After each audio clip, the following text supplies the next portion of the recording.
ভালোবাসা, যেটা প্রতিটা মানুষের কাছেই স্পেশাল। ভালোবাসার মানুষের সাথে সময় কাটানো, ঘুরে বেড়ানো, সে যেন অন্য এক অনুভূতি। কিন্তু যদি কখনো কোনো কারণে সম্পর্ক নষ্ট হয়ে যায়, আর তখন যদি ভালোবাসার মানুষটি সবার সামনে গোপন ভিডিও এবং সম্পর্ক টিকিয়ে রাখার জন্য একের পর এক অত্যাচার করতে থাকে, তখন কেমন লাগবে? আজকের এই গল্পটিও ঠিক তেমন। মেয়েটি ছেলেটিকে ভীষণ ভালোবাসা সত্ত্বেও কোনো এক কারণে ব্রেকআপ করে নেয়, আর তখনই ছেলেটি মেয়েটির জীবন নরক বানিয়ে দেয়। কী বা ভুল ছিল দুজনের এই সম্পর্কে, জানবো আজকের দ্য গার্লফ্রেন্ড মুভির এক্সপ্লেনেশনে। গল্পের শুরুটা হয় রামালিঙ্গা কলেজ থেকে। সেদিন ছিল কলেজের প্রথম দিন। উমা নামের এই মেয়েটি MBA করার জন্য কলেজে আসে, আর সীতা নামের একটি মেয়ের সাথে পরিচয় হয়। দুপুরে খাবারের সময় সীতার সাথে ভূমা বন্ধুত্ব করে নেয়, আর সেখানে আরেকটি ছেলে ছিল যার নাম ভৌরব। ভৌরব খুবই সহজ সরল ছেলে ছিল। ভূমা আর সীতা ভৌরবের সাথেও বন্ধুত্ব করে নেয়। এতে করে তিনজন খুব ভালো বন্ধু হয়ে যায়। কলেজের কিছু সিনিয়র সবাইকে র্যাগ দিচ্ছিল, কিন্তু সেখানে দুর্গা নামের একটি মেয়ে খুবই স্মার্টের সাথে সিনিয়রদের মন জয় করে নেয়, ফলে সে র্যাগিংয়ের হাত থেকে বেঁচে যায়। অপরদিকে ভিকি নামের এই ছেলেটি বলে সে ভালো ডান্স করতে পারে। এরপর ভিকি সুন্দরভাবে ডান্স করে সবার মন জয় করে নেয়, আর এদিকে দুর্গা ভিকির ডান্সে মুগ্ধ হয়ে যায়, আর প্রথম দেখায় ভিকির প্রেমে পড়ে। পরদিন ভিকি বন্ধুদের সাথে মাঠে খেলাধুলার সময় দুর্গা এসে তার ভালো লাগার কথা বলে চলে যায়, আর বিষয়টি ভিকি তেমন পাত্তাও দেয় না। ক্লাসে শিক্ষক সবার সাথে পরিচয় হয়, আর ভূমা শিক্ষককে জানায় সে লেখালেখি করতে খুব ভালোবাসে, আর সে বাচ্চাদের নিয়ে লেখালেখি করতে চায়। রাতে ভিকি বন্ধুদের সাথে সিনেমা দেখতে যায়। তখন দুর্গা ভিকিকে কল করে আবারও তার ভালোবাসার কথা বলে, কিন্তু ভিকি জানায় সে শুধুমাত্র তাকে বন্ধুই ভাবে, এর বেশি কিছু নয়। সিনেমা শেষ করে বাসায় ফেরার সময় ভিকি দেখে ভূমা আর সীতা বাইক অ্যাক্সিডেন্ট করেছে, আর যার গাড়ির সাথে তারা অ্যাক্সিডেন্ট করেছে সে তাদের বকাবকি করছে। ভিকি আর তার বন্ধুরা কিছু না শুনে লোকটিকে সেখানে অনেক মারধর করে। ভূমা অনেক ভয় পায় আর ভিকিকে থামানোর চেষ্টা করে, কিন্তু ভিকি উমার কোনো কথাই শোনে না। পরদিন ভূমা তার শিক্ষকের সাথে পড়া বুঝে নেবার সময় সীতা এসে ভূমাকে জানায় গতকাল রাতের ঘটনায় যে তারা যাকে মারধর করেছিল সে ছিল একজন পুলিশ অফিসার, আর সেই পুলিশ অফিসার ভিকি ও তাদের বন্ধুদের ধরে নিয়ে গিয়েছিল আর ভীষণ মারধর করেছে। এটা জানার পর ভূমা ভিকির রুমে আসে আর বলে তার জন্য এমন হয়েছে। সেও জানতো না যে লোকটি পুলিশ ছিল, তাহলে তাদের সাবধান করে দিত। আরও জানায় অ্যাক্সিডেন্টে তাদেরই দোষ ছিল, কারণ রং সাইড দিয়ে তারাই গাড়ি চালাচ্ছিল, আর তাদের গাড়ির হেডলাইটও নষ্ট ছিল। এরপর উমা ভিকির ক্ষত স্থানে প্রাথমিক চিকিৎসা দেয়, আর বকাঝকা শুরু করে বলে এমনটা যেন পরের বার না করে। ভিকি উমাকে দেখে মুগ্ধ হয়ে যায় আর জানায় আমি এই কলেজে পড়ালেখা করি, তাই কলেজে সবার রক্ষা করা আমার দায়িত্ব। ভূমা এরপর সেখান থেকে চলে যায়। এরপর ভিকি ভূমার সাথে মেলামেশা শুরু করে, যেটা কলেজে সবার চোখে পড়ে। ভূমার বান্ধবী বলে সে ভিকিকে পছন্দ করে কিনা। ভূমা বলে সে কলেজে এসেছে পড়াশোনা করতে, প্রেম করতে নয়, আর সে তার বাবার পছন্দ করা ছেলেকেই বিয়ে করবে। রাতে ভিকি ভূমাকে কল করে বলে তার পছন্দের সিনেমা সে ডাউনলোড করেছে, একসাথে সিনেমাটি দেখবে। ভূমা পেনড্রাইভে মুভি নেওয়ার জন্য আসলে ভিকি বলে একসাথে সিনেমা দেখবে, না হলে সে দেখবে না। উমা রাজি হয়। সিনেমা শেষ করে ভূমা চলে যাবে, তখনই ভিকি বলে কিছুটা সময় যেন সে থাকে, না হলে সে একা হয়ে যাবে। এরপর ভিকি ভূমাকে কিস করে, আর ভূমাও ভিকিকে কিছু বলে না। পরদিন সকালে ভূমা ভাবছিল সে কি ভুল করে ফেলেছে কিনা।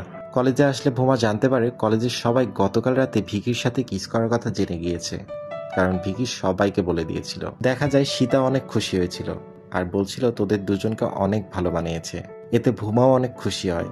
হঠাৎ ভিকি এসে ভূমাকে বলে সে তাকে অনেক মিস করছে আর তাকে ভীষণ ভালোবেসেও ফেলেছে। ভূমাকে আবারও কিস করে সেখান থেকে চলে যায়, এবং সেখান থেকে চলে আসার সময় দুর্গা ভিকিকে ধরে নিয়ে যায় আর জিজ্ঞেস করে সে যা শুনেছে সত্যি কিনা। সে জানায় হ্যাঁ, সে সত্যিই ভূমাকে ভালোবেসে ফেলেছে। আরও বলে সে তাকে শুধু ভালো বন্ধুই ভাবে। তখনই দুর্গা ভিকিকে কিস করতে বলে, কিন্তু ভিকি বাধা দেয় আর বলে সে তার টাইপের না। দুর্গা বলে কেন জানি না তার মনে হচ্ছে তাদের খুব তাড়াতাড়ি ব্রেকআপ হতে চলেছে, আর এটার জন্য সে অপেক্ষা করবে, বলেই সে চলে যায়। এরপর ভিকি আর ভূমা একে অপরের সাথে মধুর সময় কাটাতে থাকে, যেটা দূর থেকে দুর্গা শুধু দেখছিল আর ভীষণ জেলাসও হচ্ছিল। একদিন ভূমা আর ভৈরব পড়াশোনা করছিল, তখন সীতা এসে ভৈরবকে বলে তার সময় মতো ভূমাকে প্রপোজ করা দরকার ছিল, কারণ এখন তো ভূমার বয়ফ্রেন্ড আছে। ভৈরব কলেজের শুরু থেকেই ভূমাকে ভালোবাসতো, যেটা শুনে ভূমা অনেক অবাক হয়, কারণ সে জানতোই না ভৈরব তাকে ভালোবাসে। এটা আবার ভিকি শুনে ফেলে আর ভৈরবকে রাগানোর জন্য তার সামনেই ভূমাকে কিস করে। ফলে ভৈরবও সেখান থেকে চলে যায়। ভিকি ভূমাকে বলে এমন বন্ধুর সাথে মেলামেশা না করতে যে তাকে ভালোবাসে। ভূমা বলে সে এমনটা করবে না, কারণ ভৈরব অনেক ভালো ছেলে। রাতে ভিকি ভৈরবের রুমে আসে আর তাকে মারধর করতে শুরু করে। তখন ভূমা এসে ভৈরবকে বাঁচিয়ে নেয় আর ভিকিকে তাড়িয়ে দেয়। ভূমা তার কাছে ক্ষমা চাইলে সে জানায় সে যেন তার সাথে মেলামেশা না করে, তার মতো বন্ধু তার প্রয়োজন নেই। এতে ভূমা অনেক কষ্ট পায়। পরদিন ভূমার বাবা তাকে কল করে বলে সে তাকে আগের মতো কল দেয় না, খোঁজ খবর নেয় না কেন। ভূমা বলে কলেজের পড়াশোনার প্রেশারে সে এমনটা করেছে, এখন থেকে সে রেগুলার খোঁজ খবর নেবে। তখনই সেখানে ভিকি আসে আর ভূমার পায়ে ধরে ক্ষমা চায়, বলে সে আর এমন কাজ কখনোই করবে না। ভূমা নিস্তব্ধ হয়ে শুধু দাঁড়িয়ে থাকে। ভিকি রুম থেকে বাইরে আসলে দুর্গা তাকে টেনে নিয়ে যায় আর বলে শুনলাম গতকাল নাকি ভূমার সাথে ঝগড়া হয়েছে, ব্রেকআপ হয়েছে নাকি? ভিকি জানে এমন কিছুই হয়নি। দুর্গা বলে এখন যদি ভূমা তার সাথে দেখে ফেলে তাহলে তাদের কি ব্রেকআপ হবে? ভিকি বলে ভূমা এমন মেয়েই নয়, সে খুবই সাধারণ আর মিষ্টি একটা মেয়ে, সে তাকে সন্দেহ করবে না। ভূমা কলেজে নাট্য গ্রুপে যোগ দেয়, কিন্তু সে ভালো পারফরমেন্স করতে পারছিল না। অপরদিকে দুর্গা খুবই ভালো পারফরমেন্স করছিল, তাই ভূমা দুর্গার কাছে যায় আর বলে তাকে যেন একটু হেল্প করে, কারণ তার অনেক স্বপ্ন যে সে স্টেজে অভিনয় করবে আর সবাই তার প্রশংসা করবে। দুর্গা বুঝতে পারে ভূমা খুবই ভালো একটা মেয়ে, তাই সে রাজি হয়ে যায় আর ভূমাকে শেখাতে শুরু করে কিভাবে আত্মবিশ্বাসের সাথে অভিনয় করতে হয়। এতে করে দুজনে অনেক ভালো বন্ধু হয়ে যায়। ভিকি এটা দেখে কিন্তু ভূমাকে কিছুই বলে না। পরদিন নাটকের দিন ভূমা খুবই ভালো পারফর্ম করে আর সবাই করতালি দিতে থাকে। আর কিছু ছেলে তো সিটিও বাজাতে শুরু করে, যেটা ভিকির একদম পছন্দ ছিল না। বাইরে এসে ভূমাকে বলে তার আর নাটক করতে হবে না, কারণ সে চায় না ছেলেরা তাকে দেখে আনন্দ পাক আর সিটি বাজাক। এই কথা শুনে ভূমা অনেক কষ্ট পায়। পরদিন ভূমা ভিকির সাথে দেখা করতে যাবে, সেই সময় দুর্গা এসে তাকে নিয়ে যায়। ভূমা রাজি হচ্ছিল না, কারণ ভিকি তার জন্য ক্যান্টিনে অপেক্ষা করছিল। দুর্গা বলে সব সময় বয়ফ্রেন্ডকে সময় দিলে তো হবে না, বন্ধুদেরও তো সময় দিতে হবে, আর সে বাচ্চা না।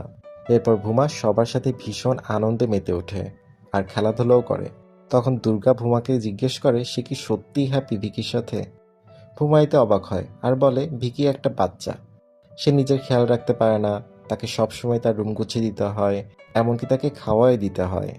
এটা শুনে দুর্গা বলে তুমি ভুল করছো, সে তোমাকে ভালোবাসে না, তোমার মতো মেয়েকে ভালোবাসে যাকে সে নিয়ন্ত্রণ করতে পারবে।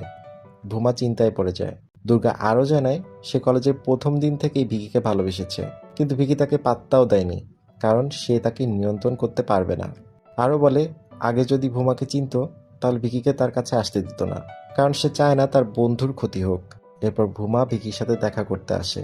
ভিকি ভূমাকে পাত্তা দিচ্ছিল না, কারণ সে তার জন্য অপেক্ষা করছিল আর সে তার বন্ধুদের সাথে সময় কাটাচ্ছিল।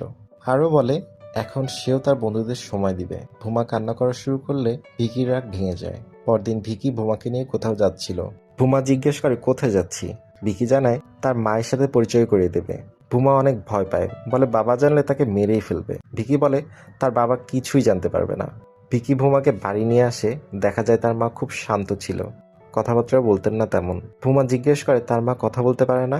ভিকি বলে তার মা কথা বলতে ভীষণ পছন্দ করে, কিন্তু তার বাবা কঠোর প্রকৃতির মানুষ ছিলেন, এজন্য তার মা সবসময় এমন চুপচাপ থাকে।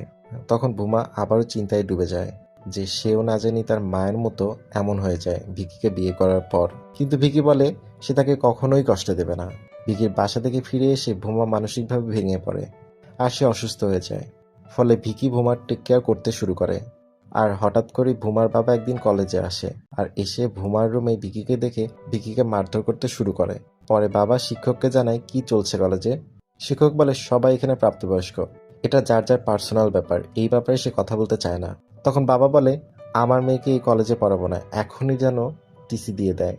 কিন্তু শিক্ষক বলে যদি ভূমা এসে বলে তাহলেই তাকে টিসি দেওয়া হবে, শুধুমাত্র ভালোবাসার জন্য তাকে কলেজ থেকে বের করে দেওয়া যাবে না।